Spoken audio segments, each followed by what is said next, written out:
there, and welcome to the Locker Room. Coach Giggs here, and today's message, overcoming adversity. Overcoming adversity.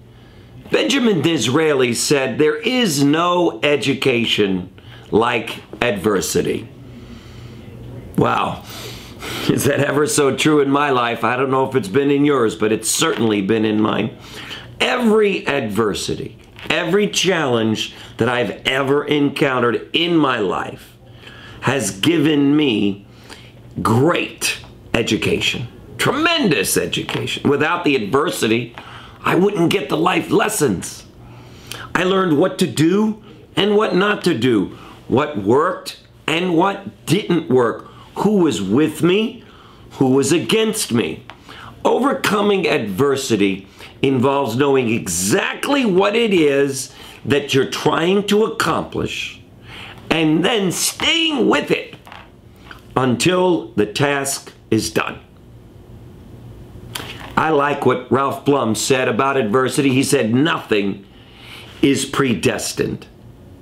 The obstacle of your past can become the gateways that lead to new beginnings. If you look back at your life as I've done with mine, you could see this. I love the origin of the now famous office product Post-it note. After numerous failures of getting this glue to work in the project, one of the scientists in there took this glue that wasn't working and that had failed and had discovered a way to make it work in a different way. Hence, the Post-it note was created.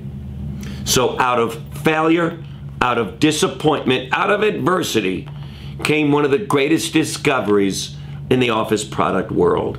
Life is the same way in every other area. I, like you, I'm sure, have had many adversities, and every single one of them have taught me something. I've grown from every adversity, and so can you.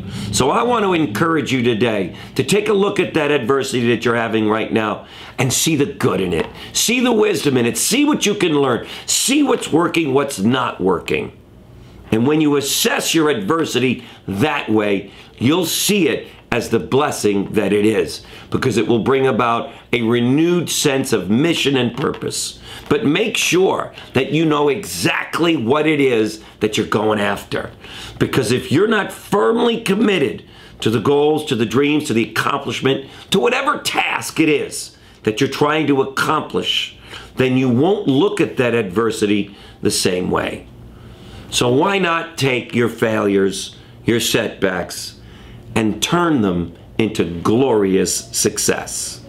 Learning to overcome adversity will guarantee you that you'll be living your very best life. Thanks for joining me in the Locker Room, gang, and we'll see you tomorrow. Take care. Bye-bye. If you know someone you feel has a special story to tell or life to share, please email Eric directly, and he will reach out to you and or this individual, even if you think this person is you. And by the way, if you've enjoyed and feel the Daily Locker Room has served as an inspiration in your life, why not share it with a friend by sending them the daily message?